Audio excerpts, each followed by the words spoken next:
Alright, this video is to help with the mergeTwo coding back question. And hopefully you've read this, otherwise the video is not going to make a lot of sense. Hopefully you've tried it at least too also. But before we dive too much in the code, I want to just walk through what it looks like visually. So here's an example, and we have two arrays, right, A and B, and we have indexes for them. And then we want to make a new merged one, pulling them in alphabetical order. So that's where our compare to method will come into play. So basically, we're going to compare the current indexes and say, okay, the A is the smaller one, so it's going to go here. And then we move it over, and now we're comparing C and C. And this is, I think, the trickiest part of the question is at this point you want to, sorry, I should have moved this index over. So our next blank spot is here, so we move the C here. And it really doesn't matter which one you use, but the trick is you can't have duplicates. So when I originally did this, I just moved over one of the indexes, but then I would be drawing this C and I'd get a duplicate C. So what I figured out is if they match, if they're the same, you actually have to move both indexes, right? So you only insert C once, and now we're comparing two new letters, Z and F. And in this case, it would take the F, right? And then it would actually be done at this point. So your loop can end once you have filled the new array down here. So basically, once this gets to the end, then you are done and you don't have to do anymore. So it's a little bit easier than the merge one, other than if they're equal, then you have to move both indexes, which is what is tricky. All right, so looking at some of the code to this, basically the loop. So basically the loop is, I have an IDX called result IDX. I guess I should use the same name. I call it IDXR here, but basically that's the index for the result. So I make an array called result that has n elements, because according to this, you just have to place n elements. You don't have to place all of them, merge all of them, just up to n. I'm going to make a new one that's spot n, and then I have an index that tracks A and B, and then an index that tracks the result, right? So again, visually, you need an index for all three of those arrays. Okay, so I'm going to loop while result index is less than n. So we haven't filled the new one yet. We haven't filled up result yet. And so then each time I want to compare the two different strings.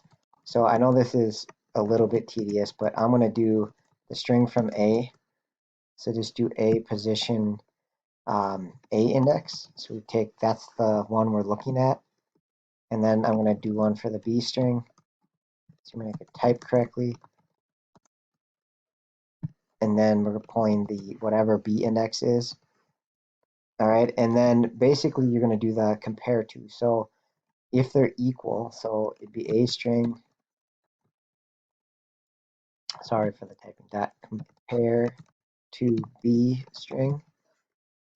And if that returns 0, meaning they're equal, then you can place either one. So basically I'm going to do the result, and I'm going to place in there either string.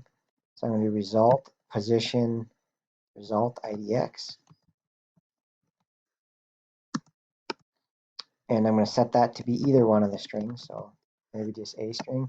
And then I'm going to increase this result IDX for sure, because we need to go to the next spot to place it.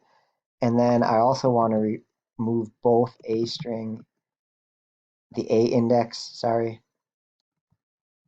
and the B index, right? Because we don't want duplicates, so we want to move to the next spot of both A and B array. Okay, and then the other cases are if this compare to is less than 0. So if it comes out less than 0, that means the A string is a smaller one. So we want to place A string. So it's going to look pretty much exactly like this, right? So we want to place in A string, increase the result in A IDX, but not B, right? Because B, we still want to compare the same spot we are in B, because we didn't place from B string. All right, so down here in the else, it's going to be almost exactly the same. So I'm going to copy this code, except now we're going to place the B string. So all that's different really here is, well, there's two things, right? And you can maybe think it through and see what you can figure out what's different. But one of which is we replace B string, and then the other one is we increase the B IDX because we replaced one of those. Okay, and then when we're done with all of that, once we've placed all the spots, that's this while loop, then this should return the result, and we will have merged n number of items into a new array called result. All right, so cross my fingers, hit go, make sure it's looking okay. It says no. Line 19 is not a statement. Looks like I need an else if here, not just else.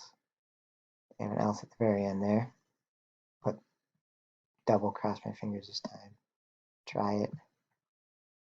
Okay, it looks like things are a-okay. All right, so that's a pretty tricky one, but it's a good review of merge, and it's another good example of using compare to. All right, hope that helped.